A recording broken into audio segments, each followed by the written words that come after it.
Le mariage est le lien le plus sacré ordonné par Dieu depuis le début de la création. Dans la parole de Dieu, nous le trouvons toujours accompagné d'une joie et d'un bonheur peu commun pour ceux qui sont ainsi réunis selon son plan céleste.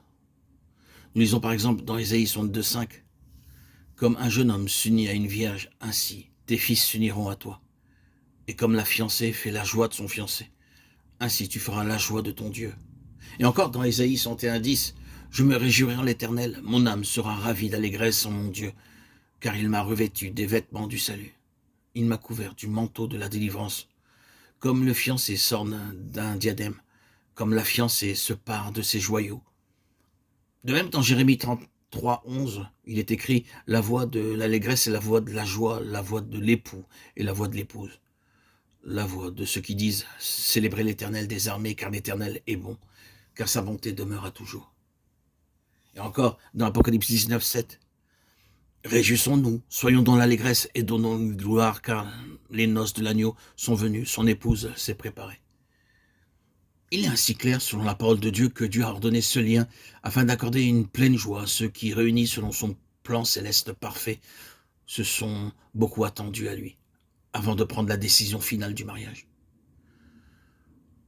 Le Seigneur Jésus est venu dans le monde pour souffrir, mourir et ressusciter afin que notre joie soit parfaite selon Jean 15,11. Il est triste de voir combien peu de croyants, dans leur vie conjugale, jouissent de ce bonheur que Dieu se propose de leur donner par cette union sacrée. Dans bien des cas, ils ignorent la parole de Dieu, ne lui donnant pas la juste place lorsqu'ils projettent de se marier. C'est pourquoi nous trouvons un esprit de rivalité et de querelle. Dans maintes foyers, pas de bénédiction apportée par l'un ou l'autre des époux. Partout, nous voyons bien des foyers malheureux et brisés. Les gens riches dépendent beaucoup d'argent pour leur mariage, des sommes astronomiques dépensées comme ça, pour des futilités, des détails. Mais quelque temps après, ils sont séparés. Ils avaient tout misé. De la même manière, des gens bien éduqués constatent aussi que leur mariage est tout simplement une faillite. Leur vie conjugale commence dans la joie et l'espérance, mais rapidement ils découvrent qu'il est difficile de vivre ensemble dans l'unité et l'harmonie.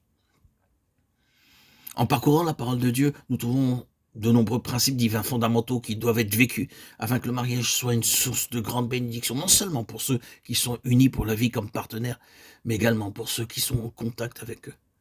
Un corps en bonne santé demande de l'air frais, de la bonne eau, une bonne nourriture, de l'exercice physique. Une récolte abondante réclame un bon terrain, de l'engrais, de l'eau, l'enlèvement des mauvaises herbes et la protection contre les insectes nuisibles. De même, une vie conjugale heureuse implique de nombreux principes divins. Ainsi, pour une vie conjugale heureuse, je vais me proposer pendant la publication de nouveaux audios à vous donner les nombreux principes, le socle et le fondement pour que cette vie conjugale soit épanouie, heureuse.